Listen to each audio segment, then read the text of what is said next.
En écumant le dernier bar de ce petit village de l'Est de la France, Monsieur Minoret ne s'attendait pas à une telle découverte.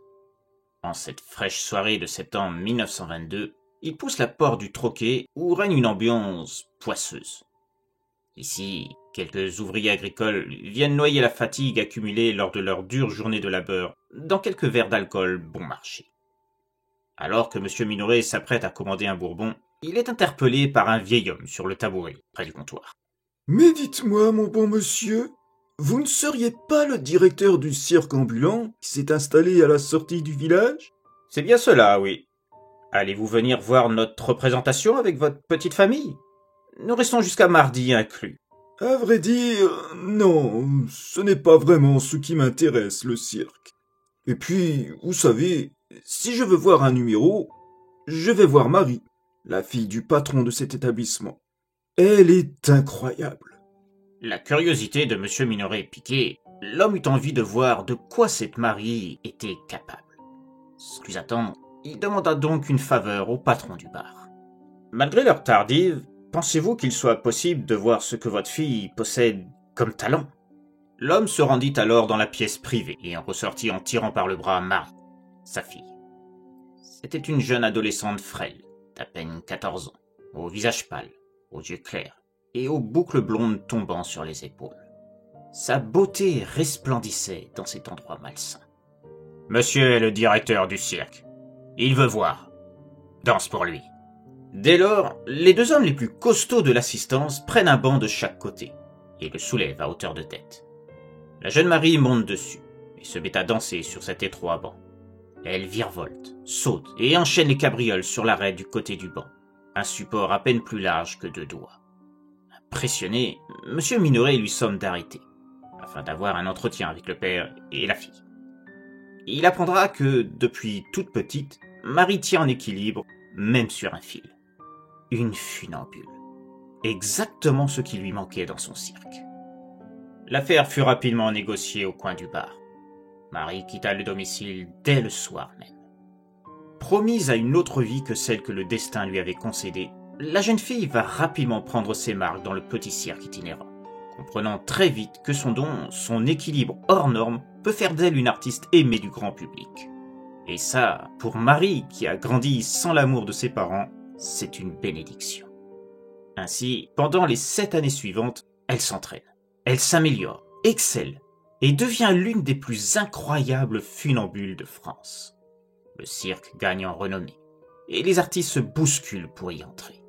Mais personne n'arrive à rivaliser avec la funambule qui virevolte sur son fil, perché à 8 mètres de haut. Chacun des pas de la jeune fille est soumis à l'admiration du public, médusé. En ce mois de septembre 1929, le cirque s'est installé près de Rouen. Les places se vendent comme des petits pains, et les 4 représentations sont combles. Pourtant, Monsieur Minoret n'a pas le cœur en joie. Il vient d'apprendre une très mauvaise nouvelle. Marie, la jolie funambule, celle qui lui a volé son cœur depuis 7 années, celle qui se refuse à lui, prétextant qu'il est bien trop vieux pour elle, sortirait en cachette avec le jeune Edmond, un des ouvriers du chapiteau. Une nouvelle qui le rend fou de rage. Pourquoi, après tout ce qu'il a fait pour elle, Marie lui fait subir cet affront? Après 2 verres de bourbon avalés, il fait venir Henri, son homme à tout faire. Un type à l'allure patibulaire, une force de la nature, pour quelques menus services à lui rendre. Le soir même, la représentation bat son plein. Le chapiteau déborde de spectateurs. Les numéros s'enchaînent les uns après les autres, sous les salves d'applaudissements.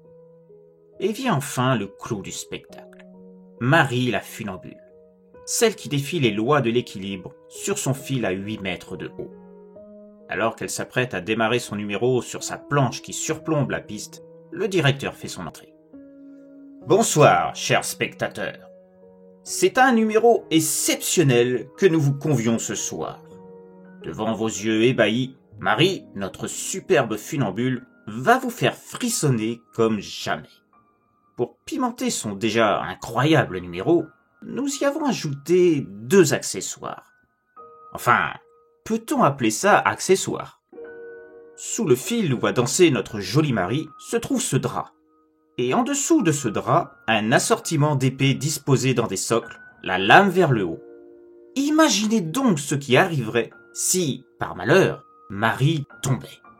La stupeur et l'inquiétude gagnent alors le public, tandis que la funambule découvre l'horrible vérité. Monsieur Minoret sait tout pour Edmond, et va le lui faire payer. Le directeur reprend alors la parole, à côté d'un autre système, caché sous un drap. Avec cet ingénieux système sous notre jolie Marie, nous avons ajouté à ce numéro une dimension dangereuse sans précédent. Mais ce n'est pas tout. Ici, à mes côtés, se trouve un autre ingénieux système qui va rajouter du suspense à cet incroyable numéro de funambule. En découvrant le deuxième drap, Marie aperçoit Edmond, son bien-aimé, pieds et poings liés, face à une ingénieuse machine pleine de pics, prête à lui transpercer tous les membres de son corps. La machine, ici présente, va transpercer notre bel Edmond de part en part. Et seule Marie peut délivrer celui-ci. Mais pour cela, il va falloir qu'elle traverse très rapidement ce fil perché à 8 mètres de haut. Et elle n'a que très peu de temps. Voyons voir si Marie est aussi bonne funambule dans la précipitation. Saura-t-elle rester concentrée pour ce numéro ? Parviendra-t-elle à sauver Edmond du funeste sort qui l'attend ? C'est ce que nous allons découvrir tout de suite. Je vais enclencher le système. Fais vite, jolie funambule. Allez, danse pour moi. Ce soir-là, le clou du spectacle fut particulièrement sanglant. Et les cris de joie des spectateurs sont devenus des cris de terreur. Edmond, dans un bain de sang, fut transpercé de part en part. Le visage, les bras, les jambes, le corps, dans une bouillie sanguinolente. Marie, dans la précipitation, n'a pas su gérer son art. Elle a glissé et s'est empalée 8 mètres plus bas sur les sabres. Quant à Monsieur Minoret, devenu un fou par amour, devenu un criminel par jalousie, il se tira une balle dans la tête pour finir le spectacle. La jolie Marie qui virevoltait et dansait est ainsi morte adulée du public, devant celui qui l'avait sauvée d'un destin plus sombre, et devant celui qu'elle aimait. Mais oubliant finalement le principal, car finalement, la vie ne tient qu'à un fil.